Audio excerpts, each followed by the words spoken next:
If you enjoy what we do, please support the channel by giving the video a like.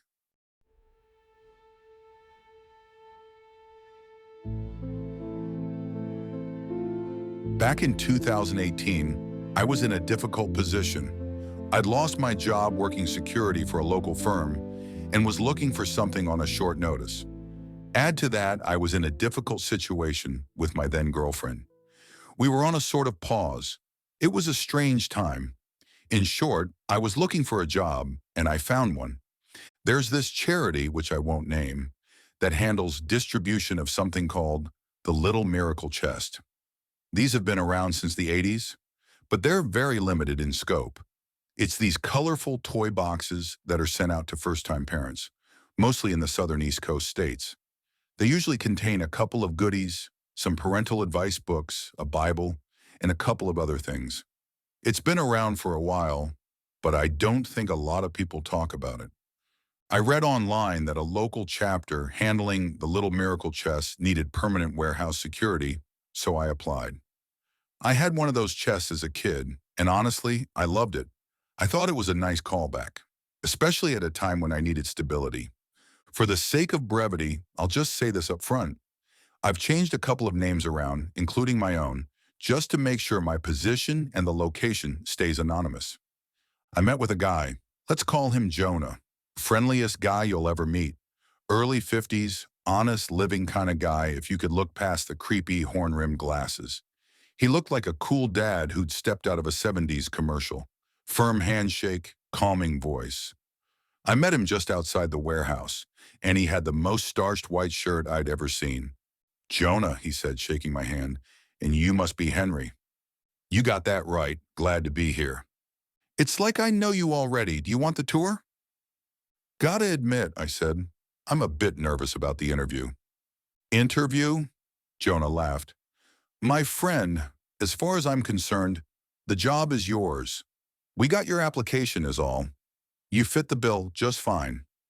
"You sure?" I asked. "I figured you'd need some, I don't know, clarity." "I got a good eye for people," smiled Jonah, "but I suppose I have one question that needs answering, if you're so inclined." "Go right ahead." Jonah put a hand up to shield his eyes from the July sun. The guy was clearly an outdoorsy type, being tan from head to toe. "Do you consider yourself a nurturing man?" he asked. It was a perfectly fair question, but it was difficult to answer. I had this girlfriend, Jill, who I'd been seeing for about 8 months. We got along great and had been talking about moving in together when she revealed something. She had a kid. I had no idea. It had been this thing she hadn't intended to hide. It just ended up that way. We got along so well, and by the time she wanted to tell me, it had gotten strange to bring it up. I don't think it was nefarious, but it became this strange sticking point in our story. 8 months, and I'd never once heard she had a 5-year-old boy at home. At that point, I didn't know if things were complicated because I didn't want to be a stepdad or because she'd lied to me. So when Jonah asked me if I was a nurturing man, that's where my thoughts brought me. I zoned out a little and answered as well as I could. "I'd like to think I am," I said, "but I don't know. Hard to tell." "Well, at least you're honest," smiled Jonah. "That makes up for a lot." With that, he gave me a tour of the warehouse, row after row of Little Miracle chests, all wrapped in cellophane and ready to be shipped out. The Little Miracle chests are about 4 feet long, 3 feet wide, and has a rounded treasure chest kind of lid. The thing is made of some solid kind of wood and has these metal handles bolted to the side. It's heavy, at least 30 pounds. On the side, you got all kinds of classic Americana printed. Boys and girls playing in the sun, a white church, green grass, a rainbow, happy couples leaning on one another, but also a few of adventurous motifs like lions being ridden by young boys or little girls feeding unicorns with blue sunflower seeds. It's probably the most sugar-coated, wholesome thing you'll ever see, if you haven't seen one already. Before we could enter, Jonah gave me a tap on the back. "These things come straight from the printer, so we have these industrial fans going in there to keep the prints from peeling until they settle, so it's loud in there." All right, so we got these headphones. Noise canceling and all. Whenever you're in the main hall, you need these on at all times, or you'll hurt your hearing. We can't be held liable for that, Henry.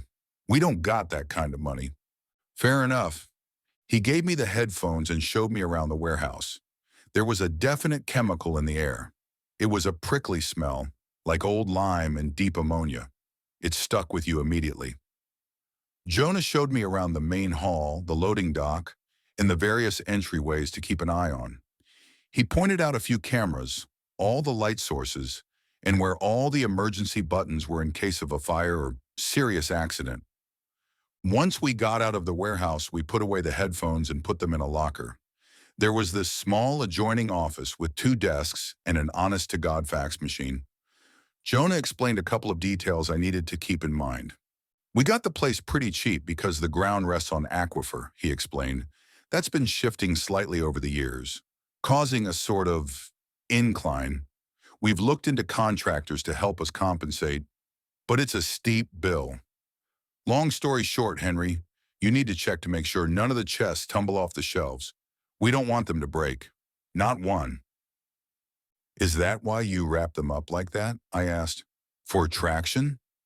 Traction, and to keep the fumes in. You know, they're straight from the printer. We don't want you to get a wheezy lung. We want you around for a while. I appreciate that. Anything else I ought to know? Well, look at you, smiled Jonah, giving me a firm pat on the shoulder. Being proactive. I knew I picked the right guy. Well, since you asked, there's one last thing. He sat down on one of the desks, trying to look like a cool substitute teacher. I bet that move worked better on the younger folks. Well, 2 things, he admitted. 1, don't use the freezer. We've had to throw out a bunch of stuff because of it. And 2, do you know our motto? The motto? Yeah, the Little Miracle motto. Do you know it? You used to have one as a kid, right? And of course, I knew it. It was written on the inside of the lid, so you saw it every time you opened it. God loves all his little miracles, I said. That's the motto. Hot diggity dog, Henry. I knew you were the perfect guy. He gave me another firm clap on the shoulder. A couple of signed papers later, and I was officially hired. There were a couple more things to keep track of, like where we stored keys, what to do at certain times, and how many hours of the day I had to stick around. I had an alternating schedule with a 3-week rotation. The pay was decent, but I had to scale back on a couple of things on account of only working 4 days out of the week. The extra pay for working the occasional weekend and night shift more than made up for it. All in all, I was only down about $100 or so from my last job, and this was both more stable and had better hours. Jonah was always around, mostly in the office. I saw him try to get that stupid freezer to work a couple of times, but they gave up and started using it for storage. Mostly charity merch like hats and cheap jackets. The people who worked there struck me as harmless, but socially awkward. They would bring in the occasional plate of cookies or wish me a blessed afternoon, but they would keep to themselves and give me a curious side-eye.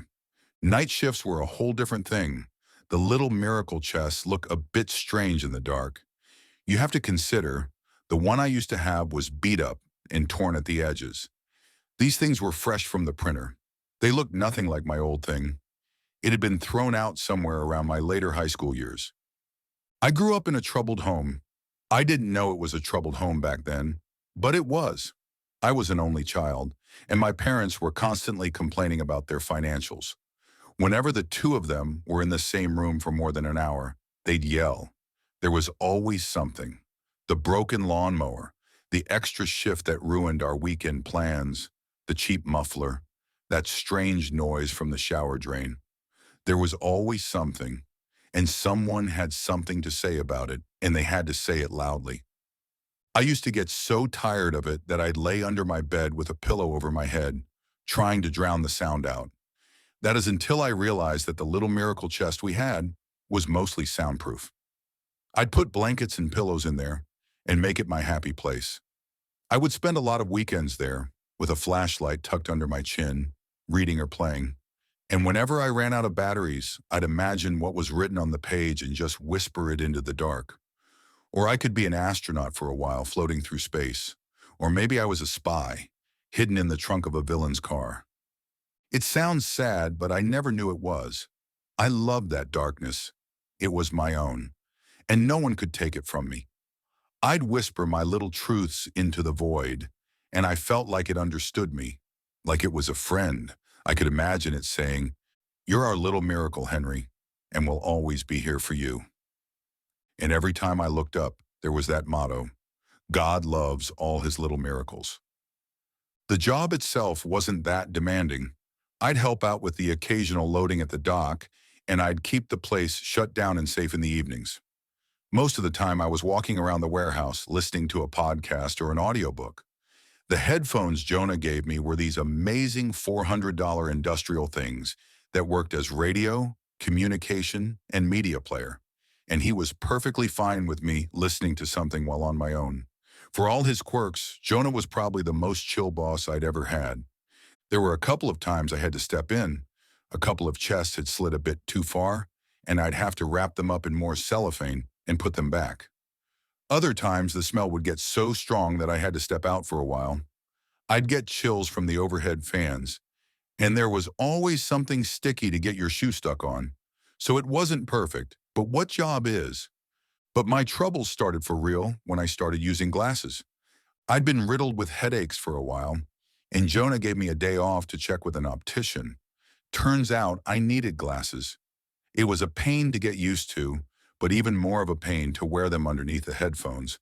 I'd get this chafing around the edges of my ears from the constant pressure. After a while, I decided to take a break from the headphones, if only for a while, just to get my ears some time to rest. That's when I noticed something peculiar. The industrial fans weren't really that loud, barely even a hum. I asked Jonah about it, but he insisted I wear the headphones, or at least earplugs. It's an insurance thing, he argued. It's really important. Please take this seriously, Henry. I didn't want to lie to him, but I did. Whenever no one was around, I'd put away the headphones. I'd still keep them around my neck if I needed to put them back on, but I'd keep them off most of the time. But that put another thought in my head. What about the floor tilt? Was that really a thing? The fans weren't so bad, so maybe this wasn't either. There was this water level tool in the office. I borrowed it from Jonah's desk and went into the warehouse. I checked the warehouse shelves one by one. None of them were tilted or at an angle. They were all perfectly straight. I had the day shift the following afternoon. There was a short moment before my lunch break where there was just me and Jonah in the office. He'd kicked his feet up on a chair and basked in the heat like a lizard. I'd only been with Little Miracles for a few weeks, but I'd already grown to enjoy the job. Asking questions about it felt shaky. Jonah looked up at me with a curious expression. I got a couple of questions about the warehouse, I said. A couple of things ain't adding up, and I need some clarity. Well, Henry, that's what the good book is for, he smiled, but I guess I could clear up some of the smaller stuff. Let's start with the headphones, I continued. The fans are barely audible. There's no way they could cause any kind of hearing damage. Jonah nodded with a slightly furrowed brow. All right, he said, go on. And the shelves. You said the floor was crooked and that the chests kept sliding. I checked the floor, and it ain't crooked. Shelves ain't either. So what are you asking me, Henry? What's this adding up to? There's something you're not telling me. If we're going to be a team, I need to know what's going on. Jonah got up from his chair and patted me on the shoulder. His frown softened into a trained, quiet smile. He held his hand out, urging me to follow him into the warehouse. We wandered over to the closest chest, and Jonah gently placed it on the floor. He unwrapped the cellophane, talking to me as it came undone. The smell of the print unfurled like a carpet, spilling over my senses. The ammonia could have choked me, but it was the old lime smell that stuck around the longest. I can't tell you why they slide off the shelves, Jonah said. It's just something we have to compensate for. He tapped the chest and opened it, showing me the simple wooden interior. It was empty, with the motto printed on the inside of the lid. The headphones are a courtesy, Jonah sighed. A couple of folks feel bad about asking if they can play music or listen to something while they're out here by their lonesome. We figure giving a free pass makes the time go a little faster. And, well, We already bought the things. Jonah, that can't be it. That can't be all there is. He closed the lid and wrapped the chest back up. Here's God's honest truth, he said. This entire organization is here to care for the good Lord's little miracles. And if we do what's expected of us, that's what we'll do. There wasn't a hint of a lie. I don't know what I expected. The chests were empty, and while the explanations were weak, they were at least plausible. It was enough to keep my mouth shut for a little longer. If there's anything else, you know where to find me, he said. Stick to the script and you'll do fine. And for some time, I did just that. I patrolled those halls day and night, making sure the chests didn't slide off the shelves. I listened to my audiobooks, helped load the trucks, wrapped the chests in cellophane, and that was all there was to it. I had the thought that maybe Jonah had picked a specific chest to open, so at times I'd open others just to check. But they were always empty. For a full month, I didn't think much of it. That is, until one particular night. I didn't use my headphones that evening. My glasses were chafing again. I'd gotten a text from Jill earlier that night, and I kept pacing back and forth trying to figure out what to respond. Hell, maybe I shouldn't respond at all. The message was part apology, part explanation, and a reminder that despite it all, she missed me. Part of me wanted to say I missed her back. Another part wanted to walk away. Jonah's question still stuck with me. Am I a nurturing man?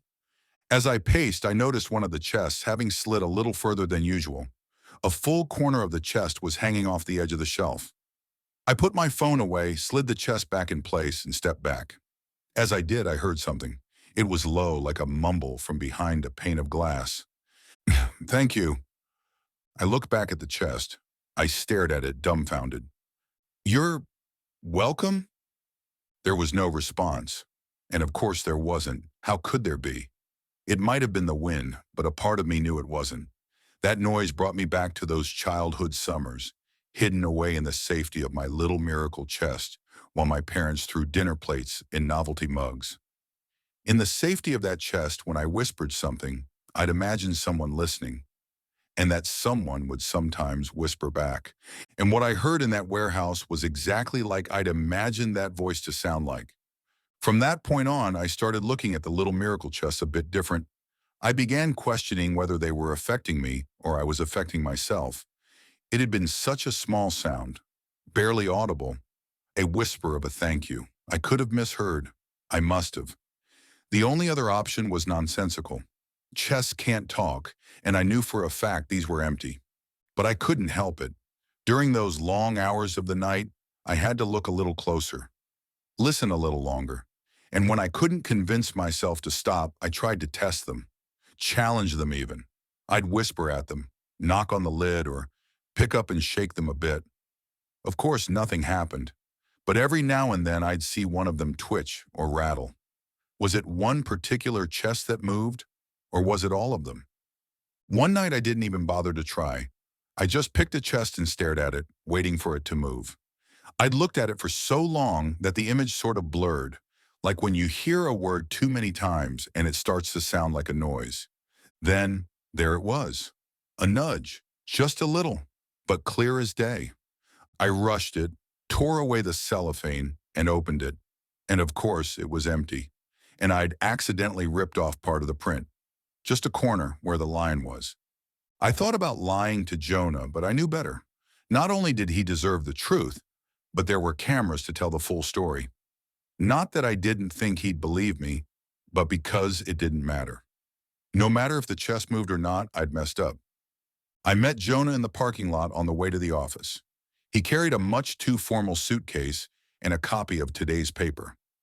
I caught up and told him flat out what I'd seen, the moving chest and the subsequent unwrapping. Jonah nodded, then wielded his newspaper like a judge's gavel. "Henry," he said, "you're still the perfect man for the job. I know you are, and I want to help you." "Then tell me what's going on," I begged. "Tell me I'm not crazy." "How about this?" he said. "You heard about the storm?" It had been the talk of the week, a storm brewing over the weekend, with the brunt of it hitting later that evening. The sky had already darkened. We had a last-minute cancellation, and I got no one to help. If you can keep things in check this one night, I'll see what I can do. Can do about what? I asked. What can you do? Henry, please, he said, putting his hand on my shoulder. I'll see what I can do. I agreed. Things were going to be a bit different that evening. I was the only one on site, and there'd be no one to call for backup. That, and the storm was guaranteed trouble. We had to close the fans and lock down the shelves with plastic straps. And because the fans weren't running, I'd have to wear a mask with a gas filter, just in case the fumes got too intense. I was going to have to make sure everything was secure, which would be an effort and a half. Not even an hour into my shift, I started getting warnings about rolling blackouts in the area due to fallen trees cutting the power lines. 30 more minutes and it reached me. The entire warehouse turned dark with a sudden click. The silence was so palpable that I could hear my heartbeat. It's surprising just how many noises are around you, even when it's quiet. You kind of don't notice unless the power's gone. As the power went out, I could hear the wind picking up. It was pushing into our ventilation, making the warehouse fans squeak in protest. And with a first lightning strike, I heard the shelves rattle. Not because the ground shook, but because they suddenly moved. I checked the straps on the shelves with a flashlight, trying to figure out what had made them move. I noticed a particular chest on the mid-level that had slipped a bit, and I pushed it back in line. That was the one to keep an eye on. But as the second lightning strike collapsed into the woods outside, the shelves rattled again, and when thunder started to roll, I looked up.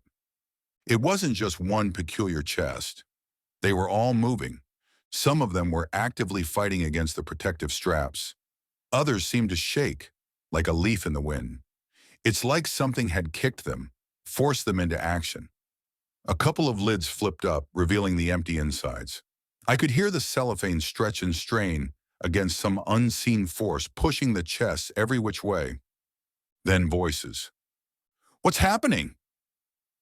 Ooh, who's there? Is it danger? I tried my best. I really did. I tried to ignore the movement and the whispers. I tried keeping them all still and secure. But one strap on the far end of the warehouse came undone, and one persistent gust of wind made the entire thing lean. I could see that it was about to fall long before I got there. It crashed into another shelf who bore the brunt of the weight, and luckily it held. But one chest on the far end got loose. It collapsed to the floor and splintered on the concrete. Something leaked out of it. It looked like a water oil mixture, and it had this intense smell of old fruit. I grabbed what remained of the lid and moved it, only to see a small translucent hand sticking out, no bigger than my thumb. Little claws curled around the fingertips. It was so white I could see its veins, where a pulse ought to twitch, but it didn't. It lay still. I let the lid go and backed away. We die, a chest whispered. We're dying, said another. Mother, call for mother. Mother! They hissed and rattled, every chest on every shelf, and as the hissing got louder, it turned into a wail, a cry for help, drowning into the raging storm. I backed away, not knowing what to do. A couple of straps were coming undone. Some shelves were swaying in the wind, and right there on the floor lay that splintered chest like a broken egg. I'm trying to help, I called out. I can help, just please stop, and I'll help. The death man, a chest hissed. We'll fear the death man.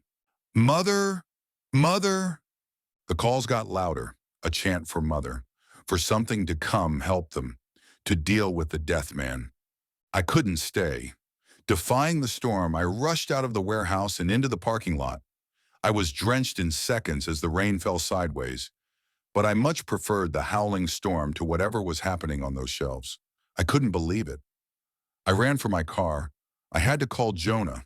I'd gotten about 30 feet when I noticed something on the road ahead. It looked like an oncoming flash flood, mud and trees and bushes being swept up into a big pile, roiling its way across the road. It was far off, but there was something about it. It looked out of place. I stopped for a second to look a little closer. It had eyes. It wasn't oozing across the road, it was crawling like a massive reptile.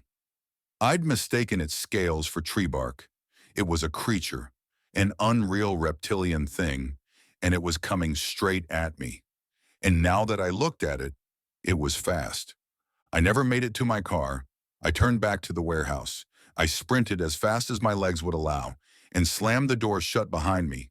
2 seconds later, the door imploded with a metallic twang, hitting me in the shin bone and sending me sprawling to the floor. "What? Mother!" the chest cried.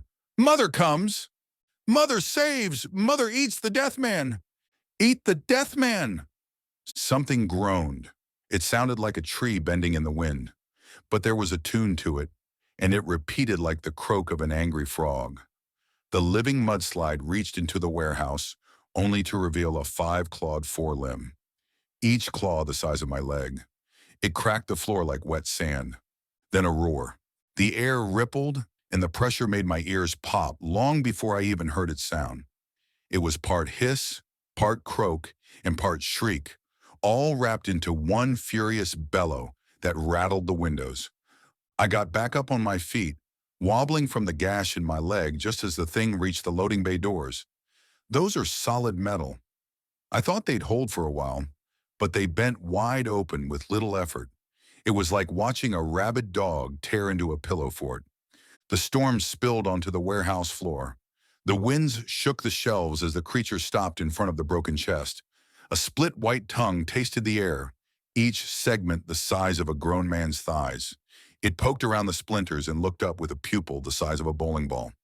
"Kill the death man," one demanded. "No, kill him! Kill him now!" "Mother! Mother!" A bellow rolled out of that thing like a revving engine. I saw claws sink into the concrete as it dragged itself forward, heading my way. I hobbled into the main office. I could hear that thing thrashing around, trying to follow me. For a second, it stopped. I thought maybe the door was too small for it. Then I heard a scratching noise, like construction tools being dragged across the wall. It was gonna break the entire room. I didn't know where to go or what to do. I could make a run for it, but that thing would be on me in seconds out in the open. I had to keep stalling it, but I didn't know how. It was protecting something, something young and small, hidden within the chest. "I don't know what to do," I gasped. "I don't know what to do." I thought about Jill and not seeing her again, about never answering her last text, only for her to see my name in the obituaries. Then a chime, a ringtone. Jonah had an extra phone in his top desk drawer, a cheap, disposable flip phone, and it was ringing. I pulled it out and answered, gasping for air as my eyes flicked back and forth. Jonah's voice came through from the other side. "Henry," he said, "I'm sorry it came to this." "What is this?" I gasped. "What do I do?" "Where do we go when we're scared, Henry? Where are we safe?" "That's what I'm asking," I yelled back. "What do I do?" "Think, Henry, where are you safe?" I blinked, my mind snapped to attention, and I looked around the room. And there by the window was the broken freezer. I climbed into it, hiding beneath a pile of merchandise while the storm raged outside. I could hear the wall give way to tooth and claw as a primal bellow rattled the confines of the freezer. I just lay there in the dark, clutching the phone like my childhood flashlight. I calmed my breathing, listening to Jonah's voice. "Just like back in the day," he said. "What are you talking about?" Another bellow. Something bumped the freezer, making it wobble, but it didn't tip over. "She's upset with you," Jonah said. "She hasn't been socialized like the others." I didn't say anything. I just held the phone tight, closed my eyes, and tried to breathe. "I'm sorry, I didn't think it'd be this bad. I just thought they'd get a little scared from the thunder. Maybe show you something, but..." Another lightning strike in the distance. Thunder roared across the sky, and the creature outside thrashed across the room, trampling the desks and breaking the cheap metal chairs. I could hear a bookshelf crash, and seconds later, something smacked into the freezer. It fell over. The freezer collapsed to the side, but the lid stayed on. I had my breath knocked out of me with a violent thud, but I stifled my wheezing behind a handful of shirts. "Stay still," Jonah whispered. "Do nothing." I heard massive lips smacking as something wet dragged across the freezer like sandpaper. She doesn't know you're a nurturing man, Jonah said. She's mourning. I thought about Jill, and with death staring me in the face, I knew the answer to the question Jonah had asked me on that first day. I was a nurturing man. I had been all along. And if I could get out of there in one piece, I'd show them. I kept my eyes closed, just like I'd done as a child. I'd pretend the world was different as chaos reigned outside, that they were play fighting or throwing pies like circus clowns. I thought back on those moments in the dark where I'd been an astronaut, ready to set off to distant planets, to make friends with alien life, or the moments when I'd read aloud from some comic book I'd bought with my monthly allowance. A white tongue slipped through the lid of the freezer, tasting the air. A waft of warm swamp breath swept over me as the creature snorted, looking for my scent. But that freezer smelled more like Jonah than me. "I'm sorry," I whispered. "I'm sorry, I'll do better. I'm sorry." "I know," Jonah whispered back. "You're still God's little miracle, Henry. We both are." Another low, rumbling, bellowing. This one rippled through my body as if softening me up for a bite. The tongue protruded again, missing the sweat top of my head by mere inches. Then it stepped back. It dragged itself across the floor, pulling half the office along in a sudden U-turn. Order slips and receipts stuck to its scales, whipping around in the wind.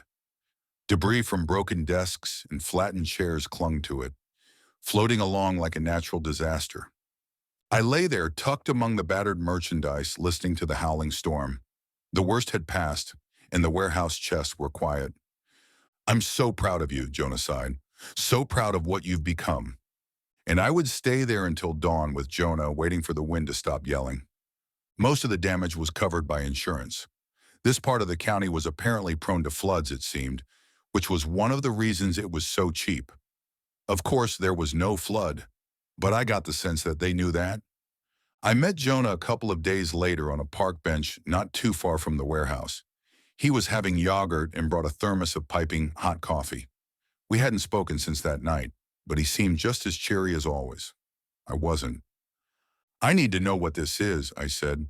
"All of this." He looked up at me, then back down at his yogurt. "Mango flavor." "I never lied to you," he said. "The Tapex is God's little miracle. We just make sure they grow up to be good. They need to socialize, to listen. So you send them out to children, you hide them in chests and just let them go." "It works," he said. "We rarely have a problem." "And what are they?" "In the wild, they're terrifying," Jonah shuddered. "But it's like with dogs. They can be your best friend or roam in packs, looking for prey." "So that big thing was a wild one." "Not wild one," he corrected. "A poorly socialized one." "Then what do the good ones look like?" Jonah finished his yogurt, putting the little plastic spoon down. He wiped his lips and rubbed the tips of his fingers together, making a strange sound. His fingertips were solid, like sanded down bone. "They can look like a good friend," Jonah said. "A kind uncle, a goofy aunt, or a friendly boss who don't ask too many questions. Someone who knows you very well." I looked at him, past the horn-rimmed glasses and the calming smile. There was a tint to his eyes that I hadn't seen before, and a slight protrusion along his spine. "It's not without purpose, Henry," he said. "We're all just trying to be better people." He got up and stretched a little, then let his demeanor sink back into a familiar expression. "See you Monday?" he asked. "For the cleanup?" I got up, looked him over, and shook his hand. "See you Monday." It's been a few years since. The first thing I did after that meeting was call Jill. It didn't take long for us to reconnect. She gave me every opportunity to back out, but I kept at it. And beyond all my insecurities and questions and worries was a life of calm and warmth. One that I could nurture into something beautiful. A place with bedtime reading and early morning car karaoke. You might be surprised to know that I still work with little miracles. We got one of the chests at home. The creature that lived in it slipped out last summer, having grown too large to stay in the double-bottom floor. I don't consider these things a threat any more than I do a stray dog, or an outdoors cat. I get it now. I get how they work. And I don't have to wear any headphones at work. They don't mind me hearing the voices. Jonah has never said it out loud, but I think he and I both know where we first met. He's been with me for a long time, all the way back to when I read books by flashlight. Thanks to him, I guess someone listened to all those times when I whispered into the dark. It's a good reminder that God loves all his little miracles. And maybe we should too.